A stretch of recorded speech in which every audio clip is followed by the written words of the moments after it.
السلام عليكم ورحمة الله وبركاته. اللهم صل وسلم وبارك على سيدنا محمد وعلى آله وصحبه أجمعين. النهاردة معانا فرختين هنشويهم في الفرن بطريقة سهلة وبسيطة خالص. معايا عصير بصلاية، خدت بصلاية وبشرتها، ومعايا راسين طماطم وبشرتهم وخدت المية بتاعتهم، ودي البهارات. معايا ملح، معلقة ملح، ونص معلقة فلفل اسود، ونص معلقة كركم، ونص معلقة كزبرة، ونص معلقة بابريكا، وربع معلقة شطة، ونص معلقة زعتر، ومعايا شوية بهارات. هخلطهم كلهم على بعض واتبل بيهم الفراخ. هكب مية البصل، عصير الطماطم،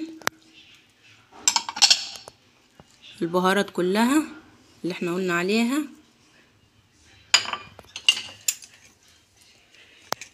نص عصيرة ليمونة،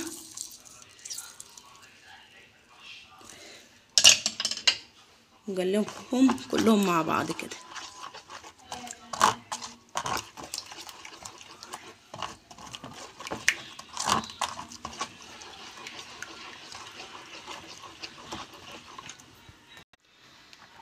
وهكب الخلطة اللي عملتها كلها على الفراخ، هتبل بيها الفراخ كلها. خلطة سهلة وبسيطة خالص. طلع الفراخ زي محلات المشاوي بالظبط. خلي التتبيلة تخش في الفراخ كلها، من بره ومن جوه ومن فوق وتحت الجلد وفي كل حتة، عشان الفراخ تتبل معانا كلها.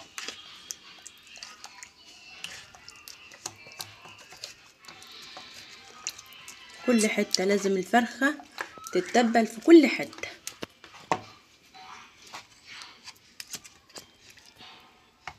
بعد ما دخلنا التتبيلة في كل حتة في الفراخ كده وتبلناها كويس، هغطيها وادخلها في التلاجة لمدة 3 ساعات، ولو قعدت ليلة كاملة بتبقى احلى واحلى.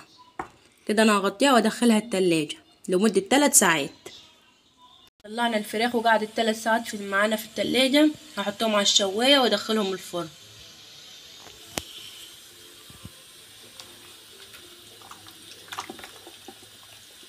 احطها على الشواية كده،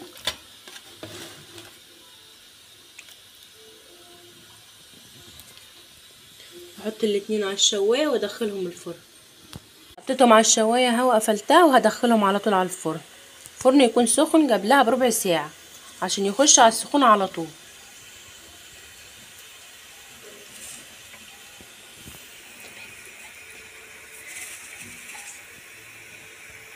دخلتهم الفرن وحاطه صاج فيه ميه تحتيهم عشان اي عصاره ولا اي حاجه تنزل فيه، ما تنزلش على الصاجه بتاعت الفرن.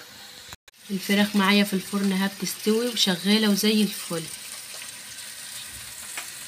بتتشوى معايا وشكلها خطير. باجيلها شويه قليلين واطلعها من الفرن. الفراخ استوت معايا اهي في الفرن، هطلعها دلوقتي. وها شكل الفراخ بعد ما طلع معانا من الفرن، ولا احلى حياتي اهيتي مستويه وجميله. الفراخ من على الشوايه على الصينيه، وسخنت فحمه واحط لها نقطه زيت واغطي على طول بالغطا كده، تاخد ريحه الشوي وكأنها مشويه عند الحاتي. وادي الشكل النهائي معانا للفراخ بعد ما اتشوت.